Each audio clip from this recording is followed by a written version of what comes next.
Hey guys, tonight we trudge through amber-dusted streets as the first rosy fingers of dawn stretch across Babylon's vast marketplace. You can almost taste the warm barley loaves baking behind clay ovens and hear the plaintive cry of goat vendors hitching their bleating charges to palmwood carts. You probably won't survive this if you ever try to bargain at the crack of dawn against a native merchant, but at least you'll have a nice story to fall asleep to. So, before you get comfortable, take a moment to like the video and subscribe, but only if you genuinely enjoy what I do here. Drop your location and local time in the chat so we can see where you're drifting off from tonight. Now, dim the lights, maybe turn on a fan for that soft background hum, and let's ease into tonight's journey together. As you step between rows of reed-walled stalls, loose clay dust puffs around your sandals, and the first traders rub sleep from their eyes. A pair of Sumerian sheep herders haggle over wool prices, their accents thick with the dawn chill, while a lacquered bronze scale sits ready on a rickety table. You catch a whiff of date wine fermenting in a sealed jar just beyond the spice cellar peddling cumin and coriander. Already the hum of commerce vibrates through crumbling mud brick columns. This sprawling bazaar, alive since at least 2000 BCE, is one of the oldest in recorded history, a main artery of trade on the banks of the Euphrates. The air thrums not just with bargains but with a peculiar promise. Here, punishment is as much a part of the scenery as the waft of saffron. By mid-dawn, a wooden scaffold creaks into view at the center of a wide plaza. Two columns flank an iron grate meant for branding petty thieves, an ominous reminder that Hammurabi's code, engraved on a basalt stele in 1754 BCE, still governs every transaction. You duck under a woven reed canopy, heart fluttering, because the line between merchant and criminal is as thin as the cordage tying up stolen goats. Punishment isn't hidden in some dark alley, it's as public as the pile of fresh olives glistening in a ceramic basin. Historians still argue whether these punishments served more to deter thievery or to entertain the marketplace crowd, but either way, they drew an audience. You pause by a dealer selling polished obsidian blades, sharp enough that a careless cut might bleed just as fast as the guilty beneath the branding iron. A gossiping old woman claims that last month a smug scale operator got his palm branded and went on to sell his story in a traveling theater troupe. Fringe scholars even suggest those actors taught early Greek tragedians a thing or two. You can't help smiling at the irony. In Babylon, your scars might just lead to a second career. Meanwhile, a group of apprentice scribes huddle by a low bench, carefully inscribing rice-colored clay tablets with newly minted laws and the names of today's condemned. The murmur of styluses on wet clay sounds almost like rain tapping a rooftop, a soothing lullaby if you're really sleepy. But for those in the stocks it's more like a countdown clock. Beyond the scaffold, you notice a faded mural of Ishtar, goddess of love and war, her wings spread above a scene of commerce and justice. Local priests sometimes argue whether that painting once featured real rubies in the goddess's headdress or merely painted dots of red ochre. You steady your breath, imagining the sun rising just enough to warm the courtyard, turning everything golden. A donkey brays, echoing off the stone pillars, and you instinctively lean in, imagining you're nestling into a comfortable pillow, though you're still standing. Gentle laughter drifts from a corner where two spice merchants tease each other about who sold more sumac yesterday. You wonder if they ever swapped rotten sacks of dates just to spark excitement, another rumor that might read better in modern clickbait. As the market clocks near mid-morning, the branded iron cools, but the echo of its hiss remains. Every so often someone steps to the scaffold, and even if the punishment is as mild as public shaming or a slap with a reed cane, it's enough to keep dishonest hands from tinkering with the weights. You imagine yourself leaning against a sun-warmed column, the heat gently lulling your muscles loose. The hard stones underfoot tell a story as old as Babylon itself. Here, commerce and justice walk hand in hand, like twin guardians at the gates of order. You probably won't survive this marketplace if you insist on shortchanging a merchant, but at least you'll slumber soundly knowing you didn't get branded. As the sun climbs a touch higher and you inch further into the bustling arteries of the Babylonian marketplace, you come upon something squat, solemn, and strangely reverent, a carved black stone pillar, almost as tall as a merchant's cart and slick to the touch, even in the morning warmth. You pause, watching the sunlight glance off its cuneiform ridges. This isn't just any decorative relic. This is a copy, one of several scattered throughout the city, of Hammurabi's famous code. Etched in orderly rows, the laws spiral down the basalt column like an ancient to-do list from someone with a rather serious tone and a flair for dramatics. You step closer, squinting at the symbols.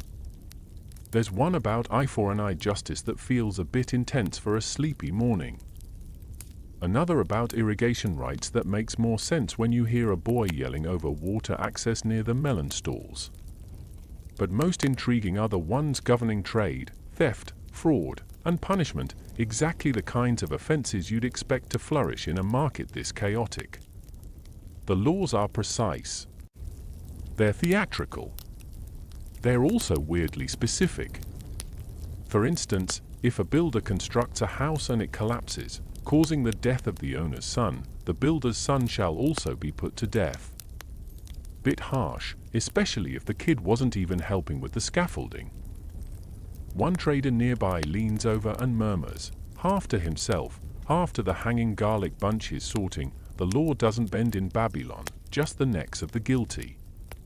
It's a chilling thought, but you can't help being impressed by the thoroughness of it all. Historians still argue whether Hammurabi's code was actually enforced with full rigor or if it served more as a public deterrent than a daily legal checklist. Some even suggest it was more like a PR stunt, etched in stone to impress visiting dignitaries and lull citizens into better behavior without overwhelming the court system. Beside the pillar, a clay tablet rests in a protective wooden frame, this one detailing a merchant's account of being fined for mislabeling grain. Not exactly juicy drama, but the punishment? A full day of public silence in the market. That's right. No selling, no speaking, just standing beside your stall like a mute fig tree. Quirky as it sounds, it apparently worked. Locals say customers began respecting quiet days as solemn reminders that not all crimes bleed. You imagine standing for hours while every customer walks by, snacking on raisins and whispering judgments behind your back. Social media might not exist yet, but Babylonian shade is alive and well. The real gravity of Hammurabi's code, though, is in how it connects civic life with divine oversight. The top of the pillar famously shows Hammurabi receiving authority from Shamash, the sun god and divine bringer of justice. You glance up at the slowly brightening sky. Shamash would be sipping something strong if he were watching this mess now. But the connection between law and divinity gives the entire marketplace a theatrical air. This isn't just business, it's cosmic theater. Even the act of weighing lentils carries a whiff of moral significance. You don't just short someone on "come in here." You short the entire heavens.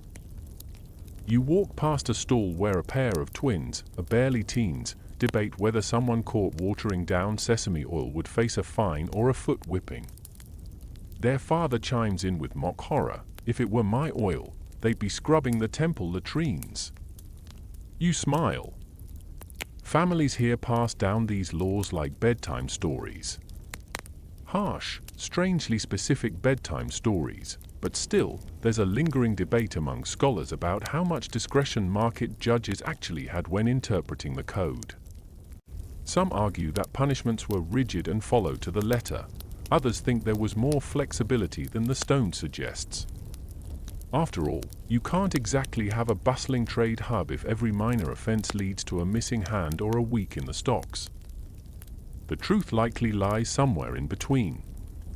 Babylon, for all its drama, ran on rhythm and reputation. You pass an official scribe sitting at a folding table of imported cedar, wearing a stained linen tunic and an expression of mild irritation.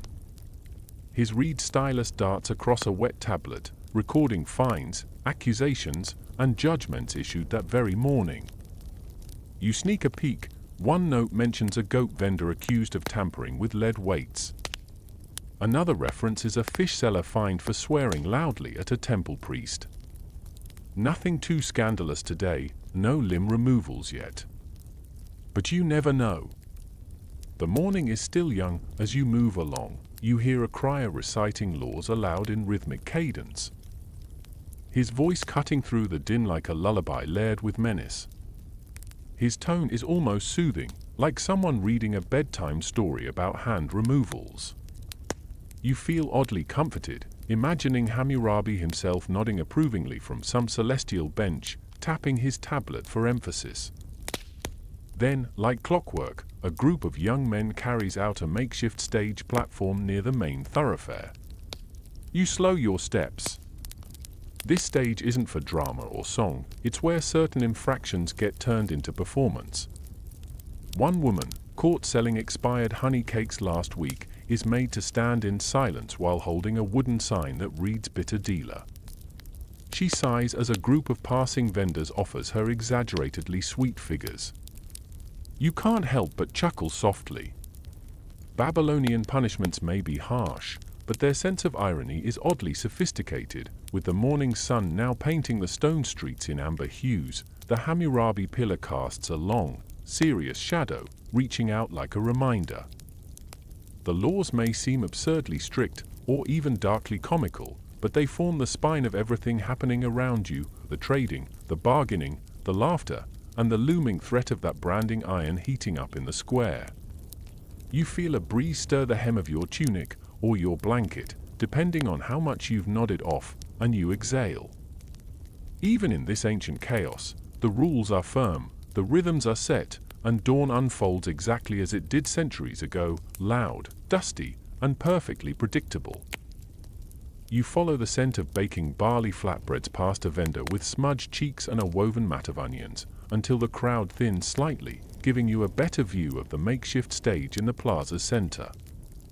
On it stands a young man, perhaps no more than 20, eyes fixed firmly on the stone tiles below his feet. His tunic is clean, but his right hand is marked, a faint pink brand still fresh, shaped like a tiny misaligned scale. He was caught yesterday, or so the murmurs go, rigging his merchant weights to short customers by a few precious grams. The punishment? Public branding of the palm and a full morning of standing trial, not just before officials, but before the marketplace itself, exposed to whispers, smirks, and unsolicited advice from old women chewing on sour dates. Branding, you learn, wasn't always a punishment of severity. Sometimes, it was considered a kind of ethical tagging, an ancient customer review you could never quite erase. Oh yes, the cumin's good, someone might say, but he is branded, you know. It's enough to keep a merchant honest. Maybe, as you watch him shift from foot to foot, someone nearby notes that branding wasn't universal. Sometimes offenders were forced to carry faulty scales around their necks for days instead, like a clunky, shameful necklace. One tablet discovered near Sipar describes a particularly theatrical merchant forced to parade through the market with a ceramic jar tied to each ankle, both inscribed with measure with truth in blocky cuneiform. Imagine the clinking.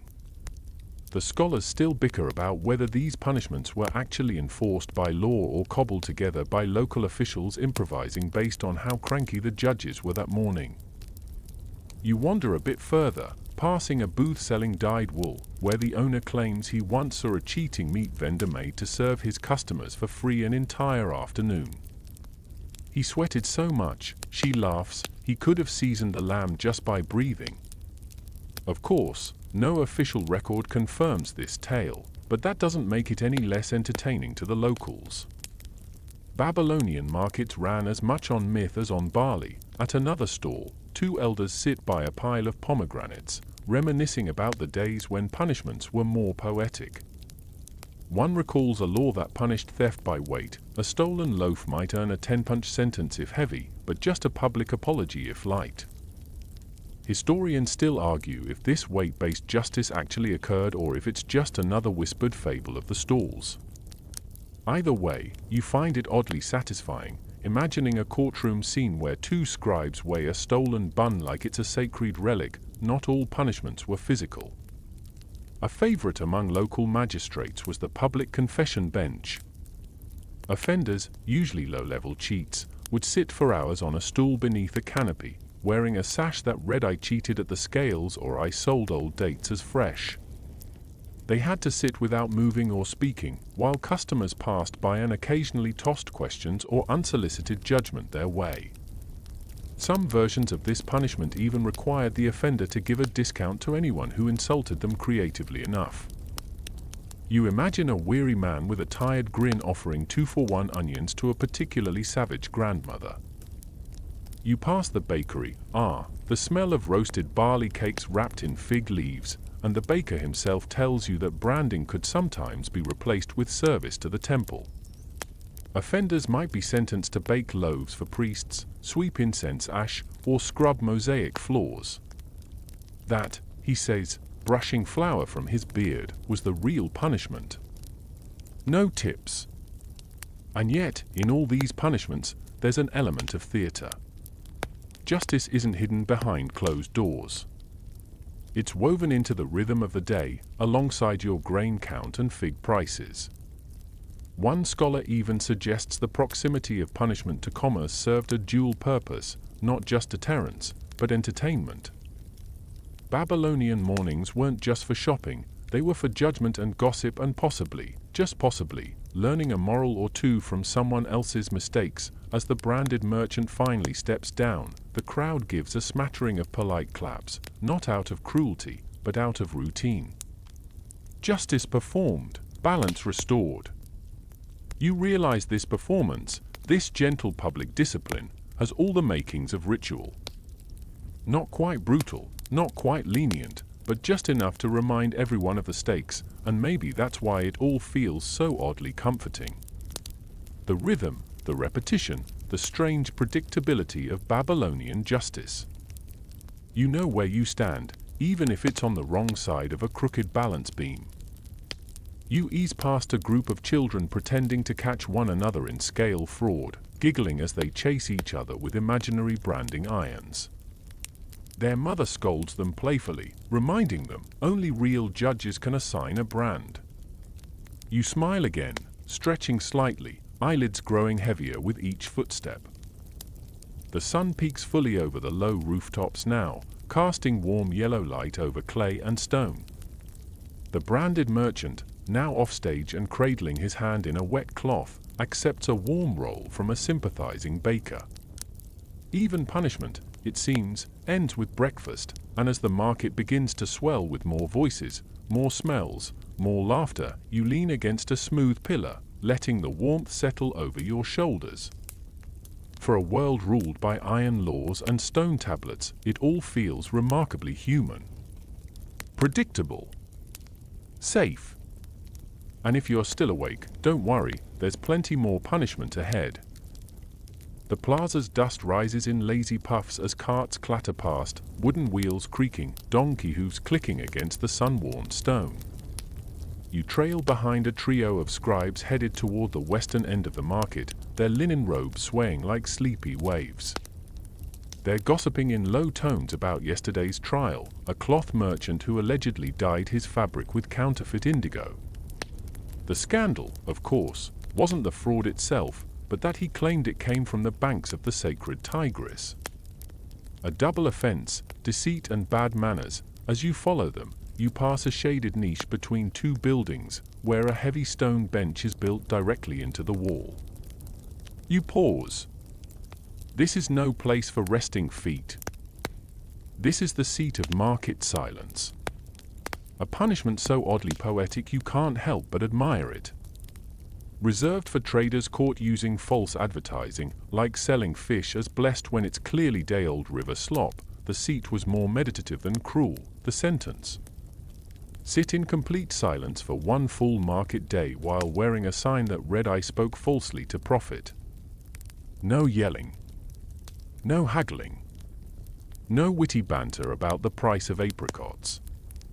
Just sitting and enduring the terrible curse of unsold inventory.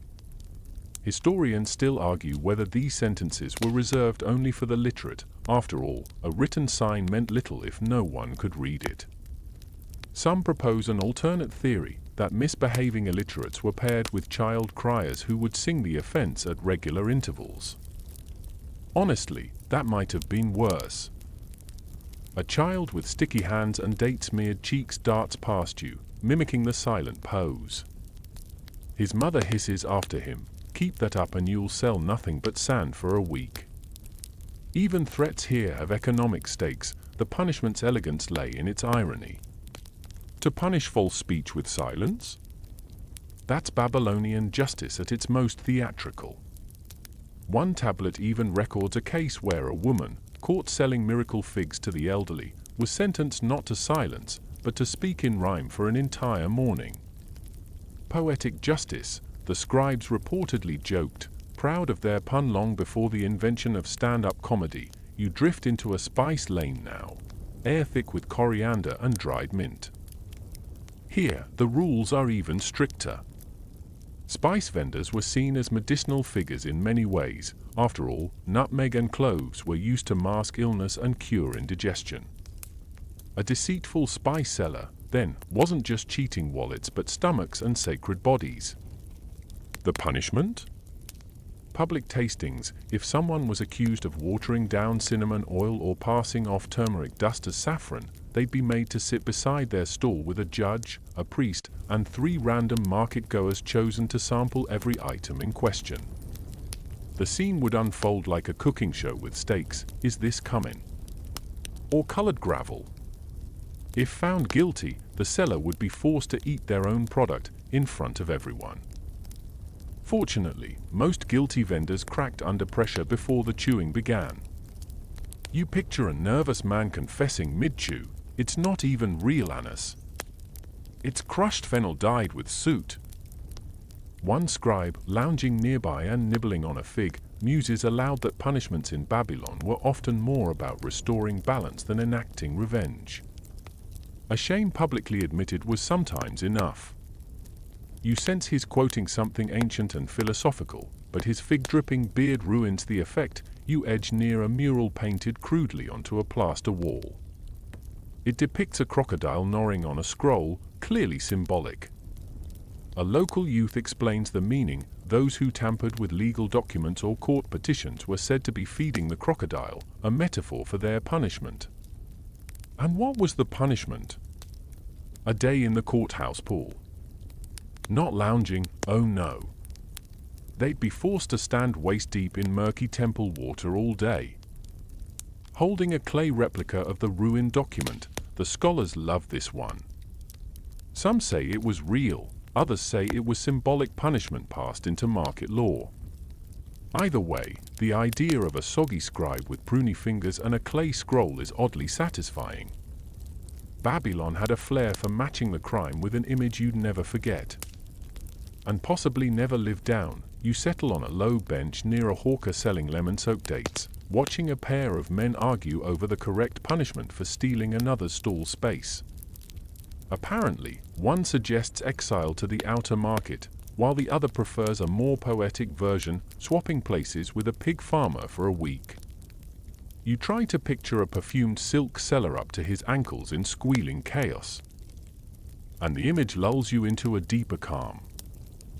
Even the babble of the market begins to sound like white noise. The merchants, the bartering, the slow clunk of amphorae being moved from one mat to another.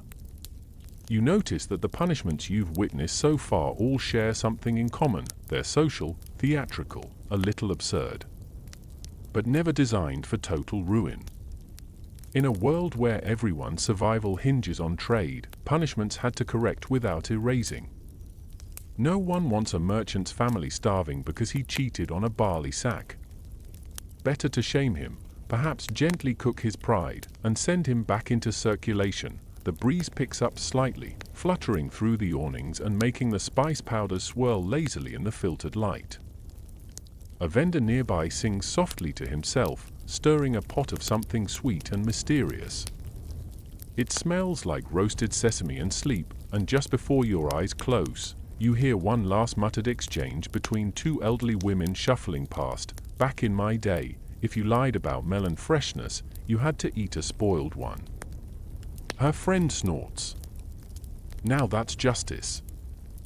Somewhere between the melon gossip and the soft clinking of bronze coins, you notice a new procession winding its way into the heart of the marketplace. At its center is a short man balancing a very large amphora on his head, looking both embarrassed and determined. Two guards trail behind him with all the urgency of someone supervising a slow parade of personal consequences. This, you learn, is the walk of false liquids. It turns out that Babylonian law took liquid fraud, especially involving oil, wine, or medicinal concoctions, extremely seriously. This fellow, a known seller of miraculous digestion wine, had been caught diluting it with nothing more miraculous than river water and a few wilted herbs. The punishment? A public promenade wearing his own deceit. The amphora on his head is painted with cuneiform symbols, wine lyre in bold, uneven strokes. He walks slowly, purposefully, while onlookers call out mock toasts in his direction. One elderly man raises his own clay cup and shouts, "To your river vintage," which draws polite chuckles from the fishmonger's booth. You can't help but admire the creative efficiency of it. Embarrassment, not brutality, was often the preferred tool. You follow behind the procession for a while, your steps soft and meandering. It's the kind of punishment you'd expect in a city where half the justice system doubles as a performance art troupe. Historians still argue whether these amphora parades were strictly legal decrees or simply strong suggestions from city elders who enjoyed a bit of afternoon theater. The symbolism doesn't stop with wine.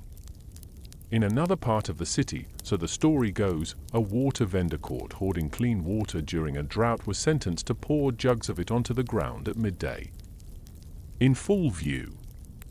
While people watched, gasped, groaned. The shame alone was considered punishment enough. Scholars debate whether this account is apocryphal or a rare example of Babylonian environmental ethics. Either way, you wince just imagining the sound of cool water spilling into hot dust. You duck into a side alley momentarily to avoid the growing crowd, and find yourself beside a stall selling lamp oils. The merchant, an older woman with no-nonsense braids and suspiciously clean fingernails, points to a sign behind her. It reads, "Test before you light."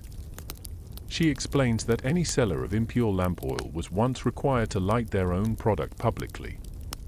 If it sputtered, smoked, or failed to catch at all, they were fined, mocked, or, depending on the judge's creativity, sentenced to night shifts at the temple, cleaning soot from lantern niches. "I use only the finest sesame," she assures you, "because I do not enjoy ladders." You're about to move on when a pair of children brush past, one pretending to splash the other with invisible wine. "River vintage!" They squeal in unison, laughing until their mother scolds them for mocking a man who still has debts to pay. Even sleepier societies have standards. Your path leads back toward the main square, where another form of punishment unfolds, the debtor's canopy. It's a curious Babylonian contraption, half punishment, half weirdly efficient bureaucratic process. When someone couldn't pay their debts and didn't flee, which was an option more often than you'd think, they were stationed beneath a canopy with a sign listing their debts aloud.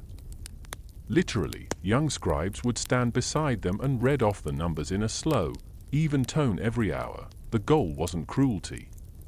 It was transparency. Neighbors would come forward, offering partial payments, barters, or advice. Occasionally even poetry, which you assume was less helpful financially but perhaps good for morale.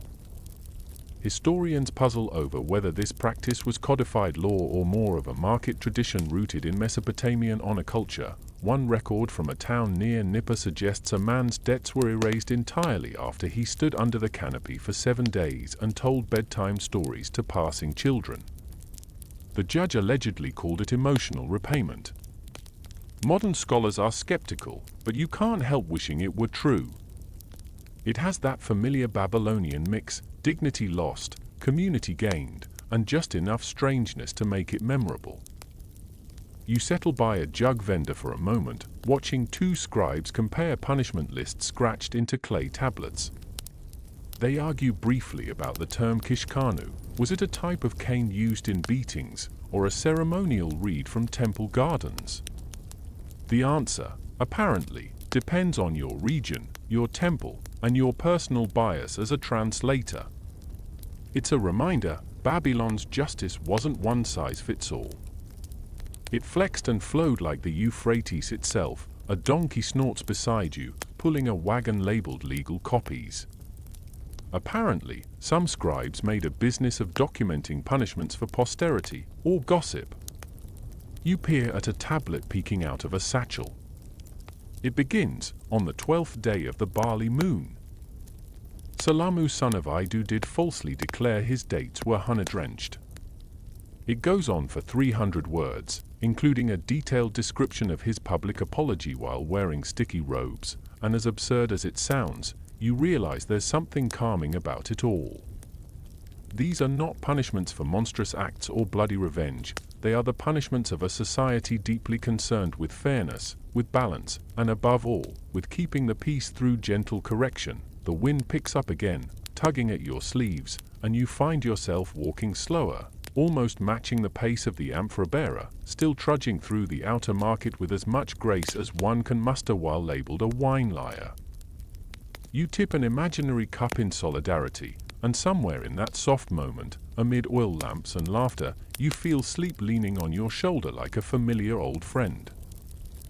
The market's rhythm slows slightly as the day edges closer to its warmest hour. The smell of baked earth and cumin wafts up from the stone streets, mingling with the distant clang of a bronze bell being rung with great ceremony by a child who's clearly taking his job too seriously. You follow the sound, intrigued, and stumble upon a punishment unlike any other, a trial by price. Here, the offense was economic absurdity. Overcharging beyond accepted market rates, especially for essentials like bread, lentils, or goat's milk, wasn't just frowned upon, it was performatively ridiculed. The guilty party, once exposed, would be sentenced to a day of reverse pricing. That is, selling their entire stock at whatever price the buyer chose. A little sign would be hung above the stall, trial in progress, name your price. Buyers would swoop in like birds at a harvest, gleefully offering a single copper piece for jars of honey or 3 buttons for a sack of lentils. You spot an elder man explaining this to a group of wide-eyed children, who laugh until one of them asks if the merchant got to keep any of the money. Barely, the elder grins. But he learned to price his onions fairly. Historians still debate whether this practice was codified in Hammurabi's famous legal code or simply an unwritten tradition enforced by sheer market pressure. One Babylonian proverb scratched into a clay shard reads, "He who sells a plum for silver may find himself buying grapes with shame." As you pause near the stall where today's reverse pricing is playing out, the merchant's face is a polite mixture of remorse and calculation. You suspect he's already planning his future prices with extreme caution. You wander on, sipping a warm cup of something that might be barley milk, passing into the quieter corners of the marketplace where the petty fraud's punishments occurred. This is the territory of falsely labeled weights, cheating with scales, sandbags hidden beneath olive barrels, sneaky substitutions of fig paste for proper date jam. The ancient version of shortchanging someone in the deli line. You spot a curious setup at one booth, a large balance scale with exaggerated weights and a stool beside it. Where a young vendor now sits, looking sheepish. It's part of the scale confession ritual. When someone was caught using rigged weights, they were made to sit beside a corrected scale all day and publicly weigh anything anyone brought them, pebbles, bread, or occasionally a well-fed pigeon.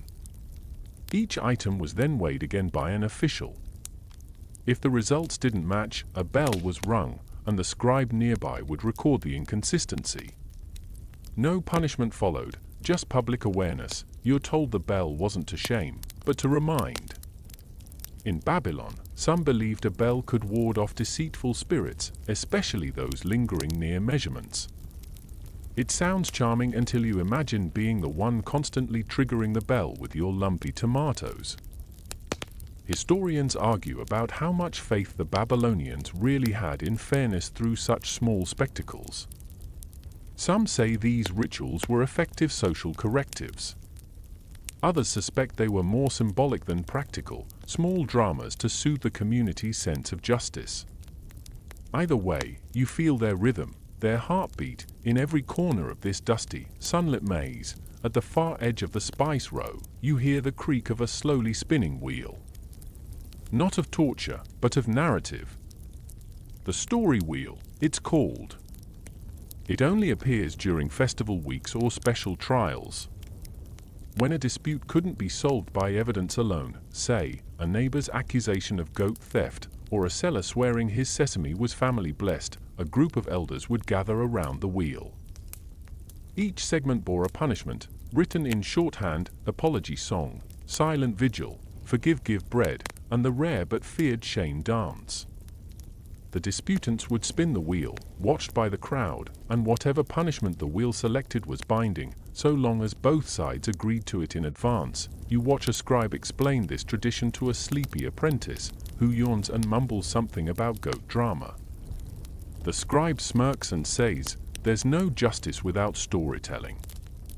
It sounds like a proverb, but might just be his personal motto. The idea of a punishment wheel seems laughably theatrical, until you realize how much it reflects the Babylonian mindset: life is a cycle. Justice is a balancing act, and sometimes resolution needs a bit of randomness to feel fair. You take a seat on a sun-warmed ledge beside a potter's stall, the clay dust soft against your palms. A woman nearby is discussing an old case where a man falsely claimed his figs were harvested during a sacred moon. His punishment? 3 nights of sleeping outside the temple with nothing but a fig leaf for a pillow. Serves him right, she says with a chuckle. Sacred moons are for real fruit. Your eyes start to blur a bit now, the bright afternoon light melting into a soft gold. The overlapping voices, the lazy creak of market carts, the occasional splash of water from nearby fountains, they blend into something almost musical. You can't help but marvel at how imaginative Babylonian punishments were. Not cruel, just performative. Social correction wrapped in comedy. Even the fig leaf sleeper probably got a warm breakfast and a story told about him for years afterward, and perhaps that's the real heart of it. These punishments weren't meant to erase you. They were meant to rewrite you, a little awkwardly, back into the community. Still known, still remembered, maybe teased, but accepted again. The wheel creaks again behind you, and the crowd chuckles at whatever punishment it has spun. You don't turn to look. You're too busy melting into the slow hum of a society that punished not with pain, but with participation. The light is softer now, the sun sliding low enough to cast elongated shadows between the booths and baskets. You walk past a vendor rearranging his onions for the 3rd time, humming what sounds like a lullaby for produce. The punishment you're about to witness next doesn't involve onions, but it does involve sitting. For hours. And hours, at the corner near the temple archives, beneath an old clay sign that reads Quiet Truth Zone, a young man sits on a low stool, looking like he deeply regrets ever opening his mouth. This is the seat of unnecessary boasting. In a city built on trade, diplomacy, and ritual, it was considered distasteful, sometimes even harmful, to exaggerate your skills or lineage. Boasting about imaginary connections to high priests or claiming to have single-handedly trained a lion for the king's wedding feast. That could land you right here. Not because it was dangerous, but because it disrupted the quiet, communal hum of things. The punishment was elegantly simple. The boastful person would sit, for an entire market day, beside a slate bearing their original claim, followed by the phrase was found to be exaggerated. No speaking. No rebuttal. Just presence, today's offender apparently told a group of travelers that he'd invented a new irrigation system based on lunar rhythms. A kind woman selling dried lentils leans over and whispers he doesn't even own a bucket. Historians still argue whether this form of punishment evolved from temple traditions or whether it was a secular invention of merchants annoyed by tall tales clogging up serious business. Either way, it became so widely accepted that even children knew the warning: boast too big, sit too long. A soft breeze tousles your hair as you pass the seat of unnecessary boasting and wander toward a quieter part of the square, where legal scribes gather to discuss infractions of record-keeping. You overhear a heated debate over a man who claimed to be twice registered in temple rosters, a subtle attempt to claim double rations. His punishment? He had to serve as a public counter for 3 market days. They made him stand by the temple gate and loudly count each person who passed, all day. 1, 2, 3. By midday, he was croaking, and by sunset, he reportedly swore never to cheat a clay tablet again. Further down, a puppet performance begins, one of the city's gentler corrections. This, you learn, is the ritual of shadow truths. When a case lacked sufficient evidence for punishment, but enough suspicion lingered, the elders sometimes commissioned a puppet play to dramatize the offense in vague terms. The audience was invited to draw their own conclusions. The puppets had names like fig seller and oil pourer, and while no one was directly accused, everyone understood the parable. The person in question was usually invited to watch. Awkwardly, a boy tugs at your sleeve and asks, "Do you think that a fig seller was really my uncle?" You reply diplomatically, maybe the puppet just had similar sandals. Scholars are still unsure how widespread this practice was, or if it originated in Babylon at all. Some suspect it traveled down the Tigris from older Sumerian cities, picked up by storytellers with too much imagination and not enough clay for official proceedings. Still, it fits a society where even discipline could arrive on tiny hinged wooden legs. You pause to rest near a bench carved with geometric patterns and listen to a scribe reading aloud from a trial record.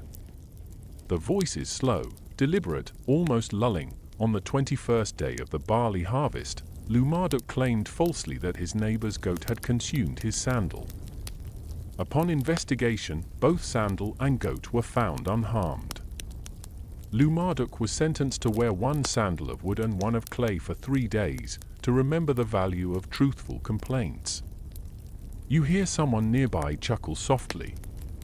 It might be the goat's owner. A nearby potter tells you about a case from his grandfather's time. A man falsely accused his rival of stealing spices. When proven wrong, he was ordered to dine with the rival's family for a week, bring a dish each time, and listen without speaking unless asked. The punishment wasn't cruel, it was inconvenient, humbling, and oddly communal. And perhaps that was the point. You wonder how many modern arguments could be soothed with shared soup and enforced silence. The shadows stretch longer now. A rooster crows for reasons unclear, and you spot a group of sleepy guards watching a man slowly sweep the temple steps. Another mild punishment: those caught gossiping falsely about temple affairs were made to dust the gods' patience, which essentially meant tidying holy spaces in full view of passers-by. The idea, one merchant explains, wasn't to shame, it was to remind. False words about sacred things made dust in the community, and dust must be cleaned. You feel something soften in you as you watch the man sweep. His strokes are rhythmic, gentle, almost meditative. As if each sweep lifts a little guilt off the ground and into the breeze. It's in these small, strange rituals that the city reveals itself, not just in the grand ziggurats or the king's proclamations, but in the day-to-day corrections that kept its heart beating.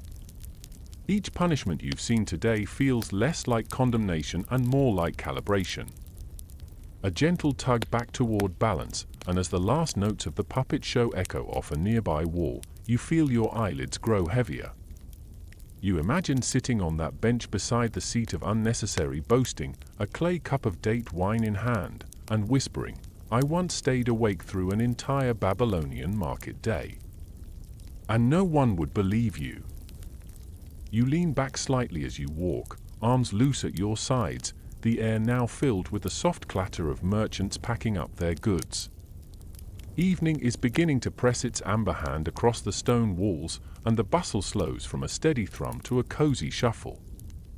It's the perfect time to explore the gentler end of Babylon's punitive spectrum. Corrections that bordered on comedy, meant more to disarm than disgrace. You round a corner and find a small amphitheater tucked between two abandoned stalls, where a man in a mustard-colored robe is preparing to perform the lament of the inaccurate prophet. A crowd is gathering, some already giggling in anticipation. Here's the story: when someone made a dramatic, fear-mongering prediction, like the Tigris drying up or the sun refusing to rise next week, and it failed to come true, they weren't executed, jailed, or flogged. No. They had to perform, wearing a ridiculous headdress. Today's includes attached bird feathers and a wooden sun disk. The guilty party would recite a poem or short dramatic piece detailing exactly how and why their prophecy failed. It had to include the line, "I spoke too soon, for the river flows still and the bread remains warm." Some added flair. Today's performer includes interpretive dance, to the delight of local children who giggle uncontrollably.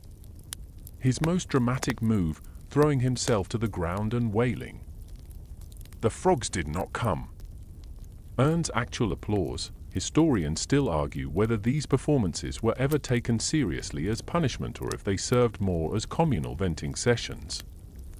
One theory suggests the rituals may have helped reinforce social memory. After all, it's easier to remember that the frogs didn't come when you've seen a grown man pretend to croak like one on market steps. Nearby, a couple of scribes lean against a post, recording not only the performance, but the reactions. Laughter levels. Eye rolls. Even how many people wandered off mid-act. This, it turns out, was part of the punishment, too, being made data. You stroll past the amphitheater and approach a quieter area where more symbolic punishments played out. In Babylon, reputation was a kind of social currency, and to gently devalue someone standing without lasting harm, there existed the ritual of the crooked reed. The offender, a braggart, a passive-aggressive gossiper, or someone whose ego inflated a bit too publicly, would be given a tall reed bent at its top. They were instructed to walk the main street of the market holding it aloft for one full lap, saying nothing. The symbolism was clear, and my pride grew, but crooked. No one mocked. That wasn't the point.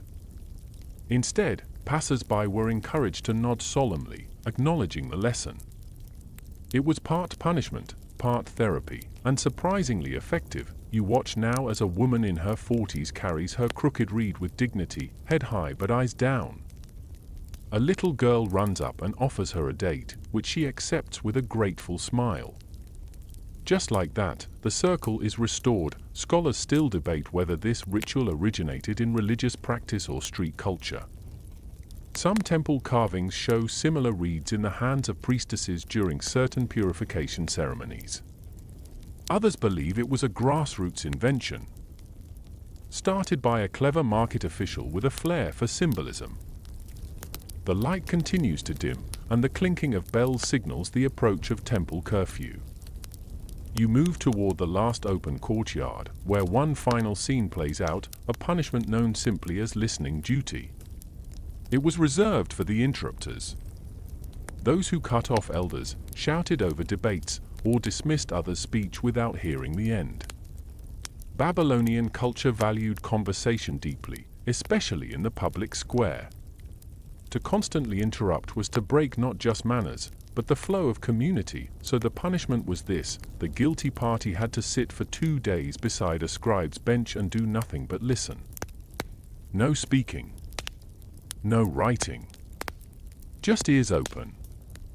Occasionally, they had to nod and repeat the last sentence spoken, proving they'd absorbed it. You spot one now, a young man, maybe 20, sitting perfectly still, eyes forward, as an elderly couple argues over the best oil for lamp wicks.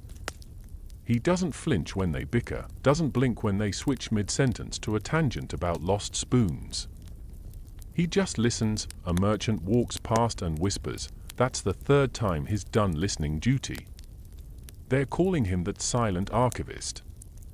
You stifle a laugh and wonder if it'll stick. You pause to lean against a wall, warm from the fading sun. The idea of enforcing silence as a correction, not with shame, but with immersion, feels oddly modern. Maybe even ahead of its time. Historians speculate whether this practice was inspired by monastic listening rituals or born entirely from the marketplace's natural need for dialogue. As usual, the answer remains fuzzy. And perhaps that fuzziness is the point. In Babylon, law wasn't always about absolutes. It flexed, it performed, it adapted. And in many cases, it forgave. Your legs begin to ache from the walking, but it's a good ache. The kind that tells you you've truly wandered. That you've walked through a marketplace not just of spices and silver, but of second chances. Above you, the first stars appear, blinking slowly into being. Somewhere, a fig seller closes up shop.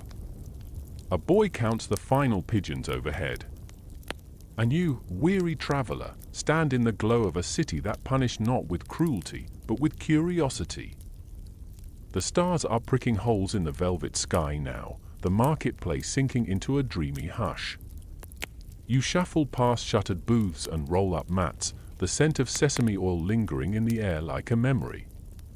Most punishments have been served, stalls closed, and faces softened by the peace that comes after a long day of commerce and course correction. But not everyone goes home at sundown. In the northeastern corner of the square, a man slowly wheels a cart into position under the torchlit eaves.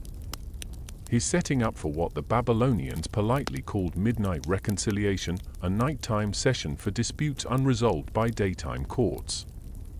And tonight's theme? Petty theft and the peculiar ways it was punished.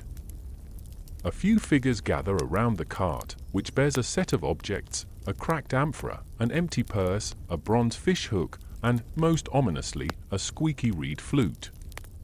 These are symbols of what you're told is called the item parade. Here's how it worked. If you were caught stealing an item of small but meaningful value, say, a handful of barley or a neighbor's cooking spoon, you weren't thrown in a cell. You were required to wear or carry a symbolic version of the item for a day, with an added twist of embarrassment. One young man who once stole honey had to walk the market wrapped in a sticky cloth dipped in date syrup. Another, who took someone's shoes, spent the day in sandals made from stitched-together palm leaves that squeaked with every step. You can still hear the echo of one such pair if you listen closely now. Squeak. Pause. Squeak.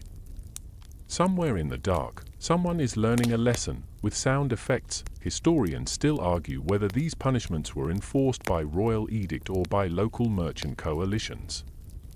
Some claim city scribes recorded the squeaky walks in clay records. Others suggest it was an entirely oral tradition, one that lived in gossip, not tablets. A sleepy boy asks his father, "What if someone stole a flute?" The father replies, deadpan, "Then they'd have to play lullabies until everyone forgives them." You make a mental note to never cross that line. You head toward a quieter alley where the air cools and the torches burn low.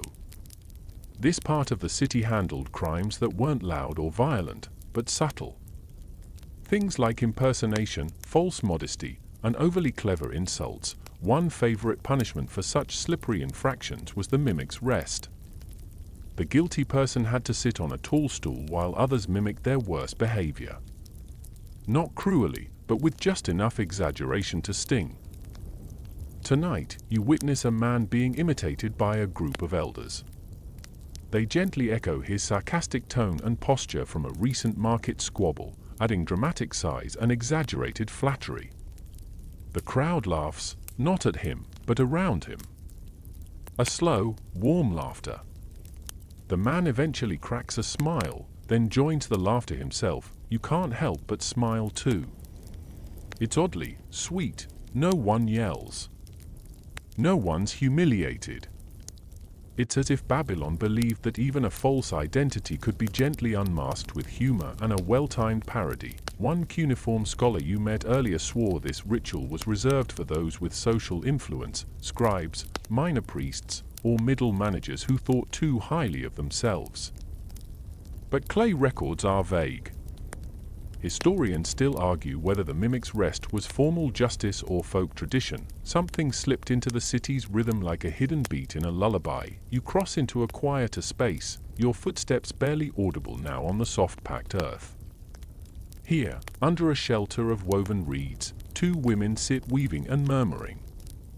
They speak of a punishment reserved only for those who deliberately ruined group work, project saboteurs, we'd call them now. This was known as the silent thread. Offenders had to spend a day untangling complex thread knots prepared by the very group they disrupted. They were not allowed to speak, request help, or even sigh too dramatically. Just untangle. If they finished early, they were given more thread. If they tangled it worse, the original group got to leave them a poem. Not a mean one, just instructive. You walk past and glimpse a shard of one. Knots are clever but not always kind. We work in loops. You fell behind. You breathe in the quiet. The firelight dances on the women's silver earrings. You hear the scratch of thread pulling through hands. And somewhere, a small chorus of frogs begins to sing from the canal. Not every punishment in Babylon was served in public. Some were deeply introspective, like the dream scrolls. This one didn't involve ridicule or repetition. Instead, if you lied in a way that caused distress, say, falsely announcing a death, or pretending a famine loomed, you were given a stylus and scroll, and told to write the dream that would have occurred if your lie were true. These scrolls were read aloud at the next temple gathering. You listen now as a young woman recites her dream, voice soft and tremulous. In the dream, the barley fields withered, but my mother's laughter stayed. The river turned dry, yet the fish sang songs. I was alone, but a clay bird landed on my shoulder. The room listens. No one laughs. It's not punishment in the traditional sense, it's something deeper. A chance to reflect, to rebuild narrative with care. And in a culture that valued dreams, symbols, and whispered stories, it was punishment as poetry. You pause again beneath a fig tree, the ground cool beneath your feet. The branches sway softly above, their shadows dancing like hand puppets on the wall. And you wonder, would our modern world benefit from these quieter consequences? The poetic ones? The performative ones? The kind that ask, not what rules were broken, but what rhythm was lost. You linger under the fig tree, the scent of ripening fruit drifting down like a lullaby in vapor form.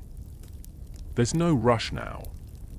The market has emptied almost completely, leaving behind only stray feathers, half-whispered stories, and the soft clink of someone sweeping up ceramic shards by torchlight. Tonight, your journey leads you to an old boundary wall, the eastern edge of the inner quarter. Beyond it once lay the administrative quarter, where scribes, tax clerks, and temple officials shuffled about with ink-stained robes and very serious eyebrows. And here, tucked beside the faded wall, was the most peculiar correctional practice of all, punishment by paperwork. Yes. You heard that right. If you misfiled a complaint, lodged a frivolous accusation, or delayed a market application on purpose, you didn't get fined or flogged. No. You were reassigned to what the Babylonians called the scribe's shadow. A fancy title for the world's earliest form of bureaucratic community service. Your job? Copy clay tablets. All day. Repetitively. With perfect spacing. While seated on an uncomfortable stool made of dried palm husks, as you walk past the worn bench where this punishment once played out, you spot a replica stylus wedged into a brick niche. Some say the originals were made of copper or hardwood, shaped to leave a precise wedge mark. The worst part? You weren't allowed to copy anything interesting. No hymns. No myths. Just grain inventories. One surviving tablet from a known punishment scribe reads, 6 measures of emmer wheat from District 3. Confirmed by Gula of the Canal. Repeat, and repeat they did. Line after line. Hour after hour, historians still argue whether these repetitions were later destroyed or preserved as proof of penance. Some temples used them as training exercises for younger scribes, others reportedly used them as coasters. You chuckle softly. Nothing says reformed like being immortalized under a damp jug of lentil stew. To add a touch of humility, some scribes in shadow were also made to wear ink-stained sleeves dyed extra dark, so the entire city knew they'd earned their punishment one smudge at a time. You peek through a nearby window and imagine the soundscape inside, the dull tap of stylus on clay, the exasperated sighs, the occasional muttered, "How many ways can I say goat delivered?" Next to that hall is the even older tradition, though far less documented, known simply as the echo game. If you were too fond of gossip or passed on bad information without checking it, the consequence was simple but mortifying. You had to walk the city repeating the last gossip you spread in a progressively quieter tone for a full hour. It began as a whisper at the edge of the temple, then a half-whisper in the grain district, then only mouth movements by the canal. Finally, just breath. Picture it now, someone trudging along, silently mouthing, "Did you hear Gamel's second wife is secretly a potter?" Until it loses all shape and dissolves into the breeze. You pass a trio of elders sitting on a bench near the city's old sundial. One of them smiles at you and croaks, "Still don't know if Gamel's wife ever made those pots." The other two cackle softly. Even now, the echo game echoes. Some scholars believe it was also a psychological release. If you had to relive your gossip trail backward, your brain learned just how little it meant by the time you reached the final breath. You keep walking, now approaching one of the rarest punishment sites, a narrow corridor between two ziggurat outbuildings. No grand gestures here, just chalk marks, shallow niches, and a single stool bolted to the ground. This was where the watcher's turn played out.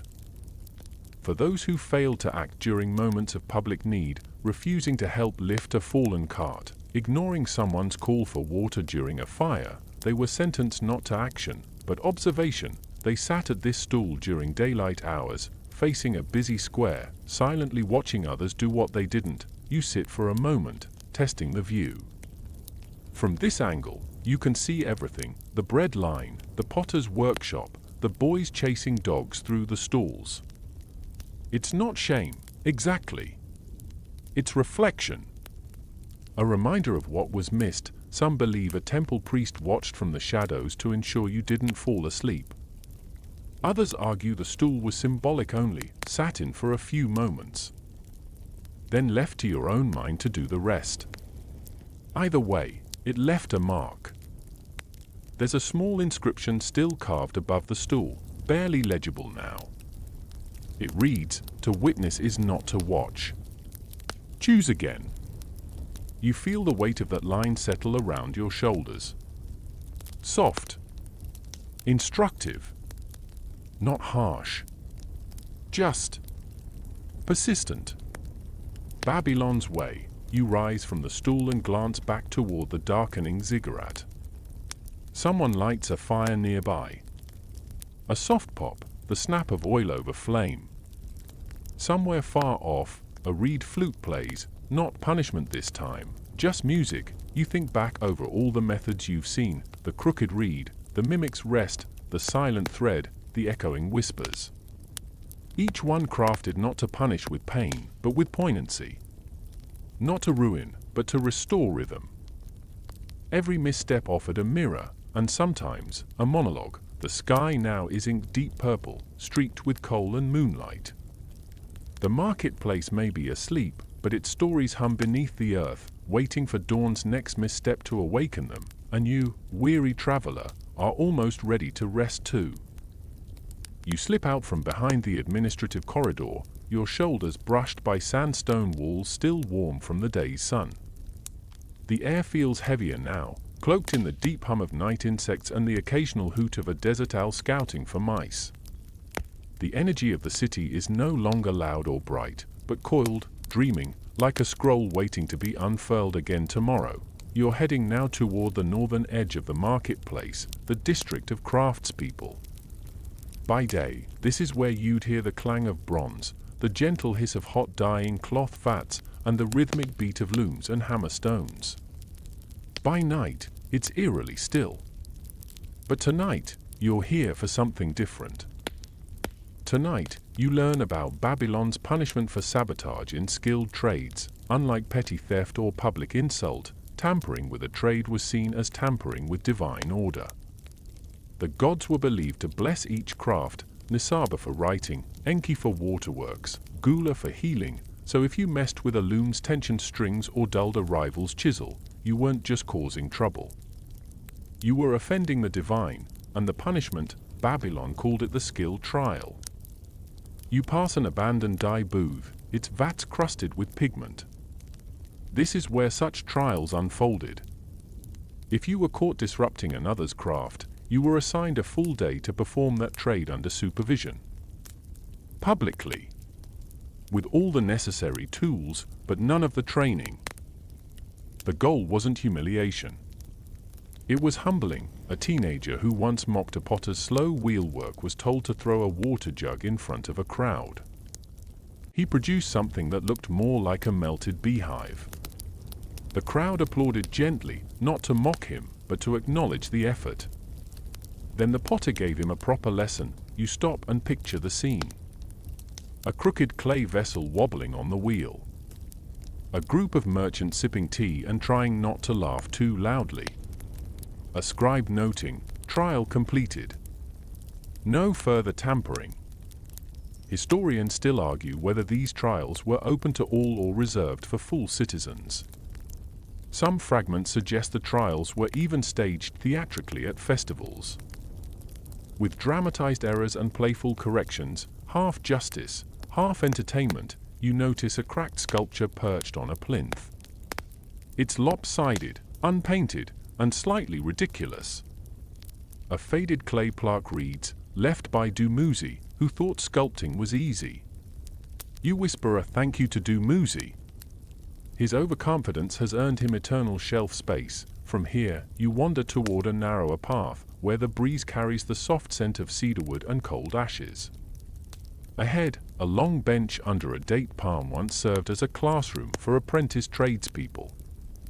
And, by extension, a place of reform.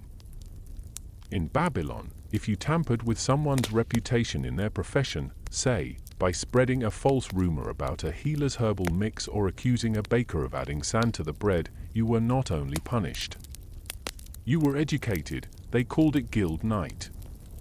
You were seated among the apprentices and had to listen as a master explained how the trade truly worked. You had to take notes, stay awake, and, this is key, offer a compliment to each artisan present. By the end of the lesson. You imagine a surly fishmonger's son mumbling, "Your bread crust is alarmingly even." One of the bakers snorts, "Close enough." It may sound small, but in Babylonian society, where trades were inherited and deeply entwined with one's honor, this kind of reparation was massive. It rebuilt what rumor tried to unravel. A thread rewoven, the palm fronds above you rustle in agreement. One clay shard, found in a scribe's bin, even contains a list of guild night compliments. Among them, your rope work reminds me of temple braids. I could almost drink your ink, it's that rich. Your bricks are as square as the laws of Hammurabi. Now that's a backhanded compliment if you ever heard one. You turn east now, toward the soft glimmer of temple fires still burning near the canal.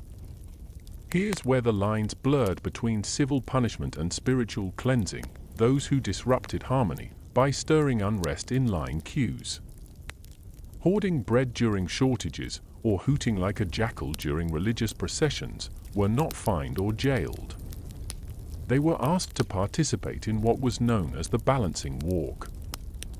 This punishment took place at dawn, but preparation happened here, overnight. Participants were given a jar of water, a length of wood, and a single peacock feather. No instructions. Just dreams. You looked down at the flattened path leading to the water's edge. This was the route of the balancing walk. Participants had to carry their water jar balanced on their head while walking barefoot across uneven stones, without spilling a drop. The wood was for poise. The feather? For humility. If it blew away, they had to chase it, retrieve it, and continue. No complaints. By sunrise, most finished drenched, dusty, and grinning. The ritual wasn't about failure. It was about trying again and again until you learned that balance wasn't just about posture. It was about attitude. Some scholars claim the balancing walk was also a rite of passage, first used on market apprentices and later adapted for punishment.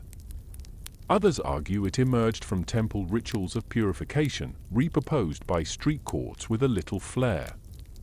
Like much of Babylon, the truth lies somewhere between stone tablets and whispered stories. You pause at the edge of the canal now. The moon paints the water silver. You see the ghost of a jar, just beneath the surface. Someone else's memory. Maybe yours. Soon, you let the silence settle. You let the story breathe. The gentle hum of the city's night breeze carries you away from the canal's shimmer and deeper into the quiet heart of Babylon. You find yourself wandering through a narrow alley lined with tiny workshops, the scent of crushed herbs and warm clay lingering in the air like a whispered secret. This is the district of the healers, those revered figures who held the delicate balance between medicine, magic, and everyday superstition. Tonight, you explore one of Babylon's most curious corrections for those who transgressed in this realm, the herbal reflection. Imagine this, you, accused of misusing healing herbs, perhaps by selling an ineffective remedy or mixing ingredients incorrectly. The punishment wasn't harsh or cruel. Instead, you were invited to spend a day in the company of the temple's herb garden, tending the plants and learning their secrets under a master healer's gentle guidance. You picture the soft touch of your fingers brushing the leaves of mandrake, the faint bitter aroma of wormwood, and the occasional buzz of a bee making a sleepy pilgrimage among the blossoms. It was said that this quiet communion with nature was meant to realign your spirit and remind you of the sacredness of healing, but the story doesn't end there. There's a fringe tale passed down by scribes that says some herbal reflections involved crafting a personal remedy for oneself or the community, a potion or salve designed to symbolize repentance and restoration.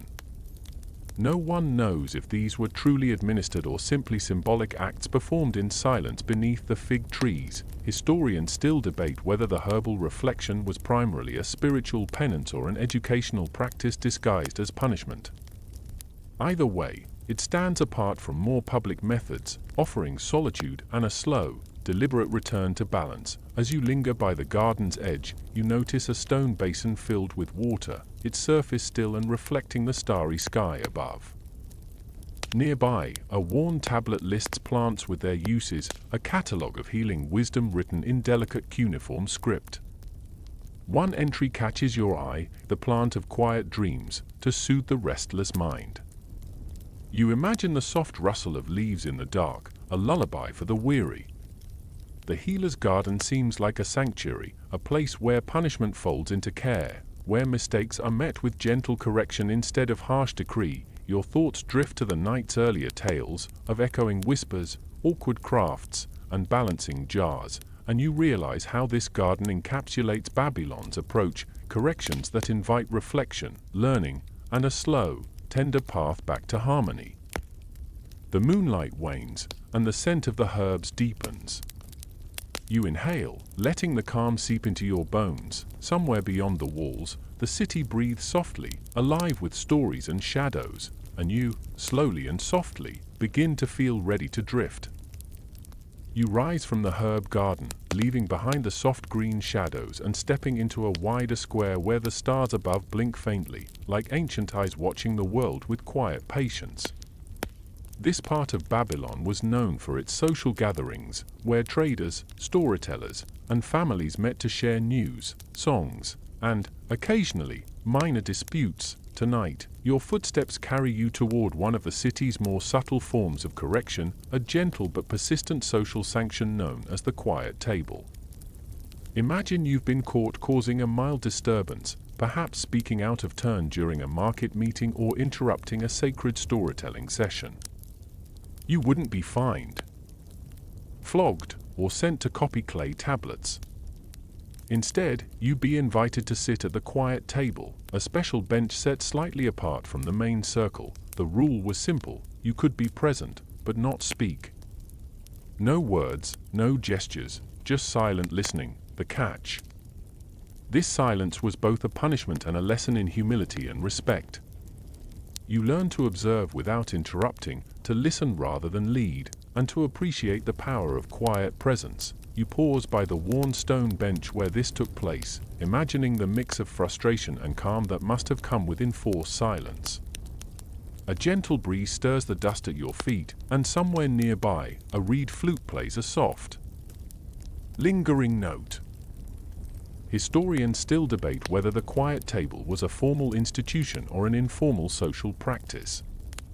Some fragments suggest it was occasionally combined with offerings of food or drink, a way to gently reintegrate the individual back into the community. You notice an old carving nearby, two hands clasped, one resting silently over the other. A symbol of patience and understanding. Perhaps you think about how this punishment, so unlike the harshness you might expect, instead relied on the power of communal observation and self-restraint. No chains, no scars, just a quiet bench and the weight of your own thoughts. As you walk away, you recall other stories from tonight: the balancing walk, the echo game, and the skill trials.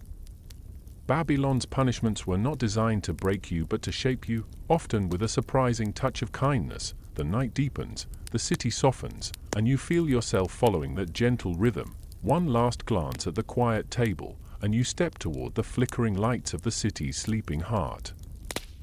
The air has cooled considerably now, and the stars have brightened, offering a quiet, celestial map to guide your wandering feet.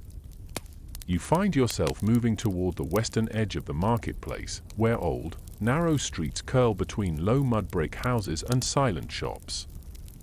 This is the residential quarter, where everyday life hummed softly after sunset and the city's pulse slowed to a restful beat. Here, you encounter the gentle punishment known as the night's vigil.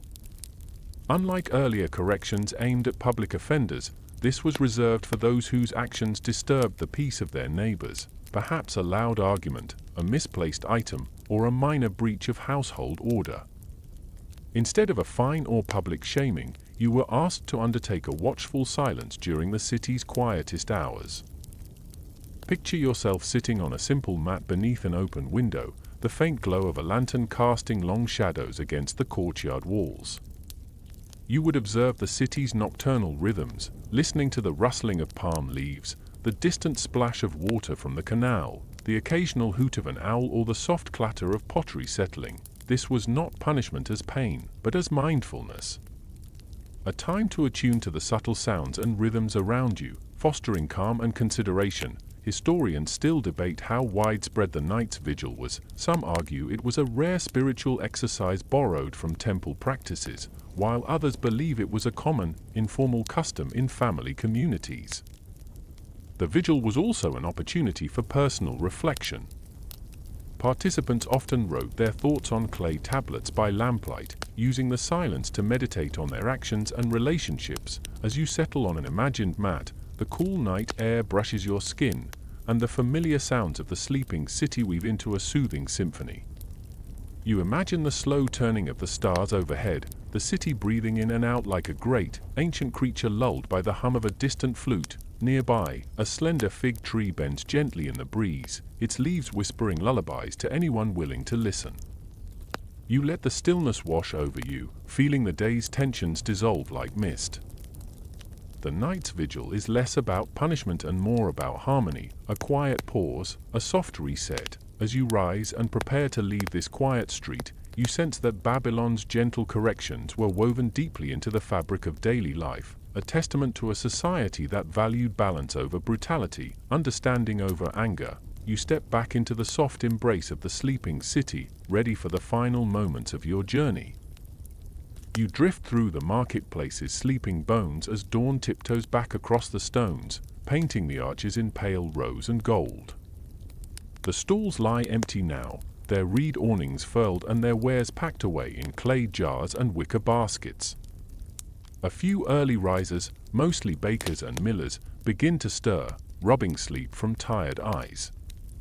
But for the most part, the plaza holds its breath, the echoes of yesterday's punishments folded into the hush before commerce wakes again. Along the central path, you pass the wooden scaffold where branding irons once hissed in the heat. Now it stands cool and silent, the iron grate empty, as if the morning mist itself has swallowed its threat.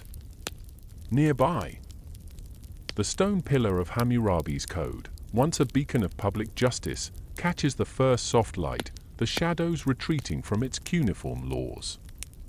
You pause, recalling that it was erected in 1754 BCE to unify Babylon under clear, if severe, statutes, a milestone in humanity's legal history that still shapes courts today. Historians still argue whether its daily enforcement matched the text or served mostly as a symbolic deterrent, yet here it stands, a testament to order's endurance. You wander toward the spot where the amphora parade ended last night, imagining the wine-lyre jar's battered rim and the merchant's weary shoulders. The path there still bears faint chalk markings from scribes who tracked each procession. Curious if those parades truly stemmed from royal decree or evolved as crowd-sourced theater. Beneath an olive tree, you spot a smudge of dark resin, the residue from a date syrup dunking vat used for smuggled pepper penalties. The sticky stain glitters like a tiny fossil, whispering of past spectacles when thieves were plunged into sweetness rather than sorrow. Across the way, the seat of market silence sits invitingly on its stone bench. No longer a punishment stage, it feels more like a shrine to introspection. You brush your fingers over the carved phrase "I spoke falsely to profit," now softened by centuries of dust.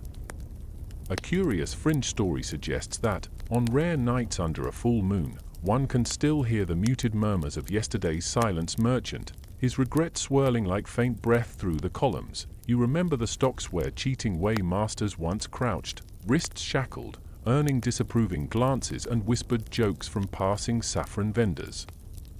Now the stocks lean empty, worn wood curving with age, yet they hold the weight of countless tales, the young man who found acclaim reciting his trial on a traveling stage. The rumor of a ceramic jar necklace worn for days, the debate among scholars over whether these punishments were regional improvisations or city-wide mandates. A gentle breeze stirs the courtyard, lifting a fallen date leaf and sending it skittering across the mosaic floor. You follow it to the corner where the ritual of shadow truths once played out with puppets clacking in the dusk. The tiny hinge marks on nearby walls still reveal where boards once swung, casting dancing silhouettes of fig seller and all-pourer. Some say that those puppet shows helped settle disputes when evidence was thin, others insist they were simply drama, offering citizens a chance to laugh at their own foibles. Either way, the hollow echo of painted wood remains. Beyond the puppet stage lies a sun-bleached fragment of the crooked reed ceremony, a single dried stalk bent at its top, tied with faded hemp. You pick it up and feel its brittle resilience, like the stubborn pride of those who carried it. It seems to murmur, balance returns with each bend, a mantra for ears willing to listen. In the final alcove, the story wheel spokes lie still, engraved with faded cuneiform, apology song, silent vigil, forgive give bread. The wheel that once spun justice now spins only in memory, but you can almost hear its creak and the market's laughter as it twirled on festival nights. Whether it originated from temple fairs or spontaneous glimmers of urban wit, the wheel segments remind you that even in discipline, there was room for chance, for mercy, for communal storytelling. The last dregs of moonlight slip away, and in their place, the first chirp of sparrows heralds a new morning. You stand in the middle of the plaza, inhaling the cool air, feeling the residue of every echo. Every branded palm, every disguised punishment folded into the stone's grain. Each groove and scar tells a story of correction not meant to break, but to recalibrate, to guide each person back into the fold of society with nuance and, surprisingly, compassion. You step quietly toward the market's edge, where a lone vendor arranges fresh loaves of barley bread. He glances at you, offers a nod, and slides a bundle of dates into your hand without a word. No sign of scorn, only a gesture of welcome. It's as if the marketplace itself forgives every debt, every misstep, when dawn returns and the cycle begins anew. In this tranquil return, the marketplace exhales its long day's breath, and you feel the tension of ancient stones softening beneath your feet. The clamor of brandings, the laughter that rose at the puppet stage, the solemn hush of the seat of silence, all these echoes drift away like wisps of incense smoke, leaving behind a calm so deep it enfolds you like a feather-like quilt. Here, beneath the soft glow of early morning, you are reminded that even the strictest laws, the weightiest judgments, yield to renewal. The dust settles, the stones cool, and commerce readies itself once more, but something lingers, the memory of balance restored, of voices hushed and then reclaimed, of hands once shackled now free to shape clay and commerce anew. In that lingering hush, you discover a gentle truth: punishment need not fracture a community's spirit, it can refine it, guiding every misstep toward harmony. As your eyelids grow heavy, let the soft rhythm of dawn's unfolding cradle you. Imagine the marketplace's quiet return as a lullaby, a slow, deliberate return to equilibrium. The city, ever ancient yet ever new, whispers assurances. Each day brings fresh opportunity, each dawn dissolves yesterday's mistakes, and each step forward can be taken with renewed grace. Now, as you drift toward sleep, carry with you the soft murmur of stone and reed, the promise that even in discipline, there lies compassion, and in every ending, a gentle beginning.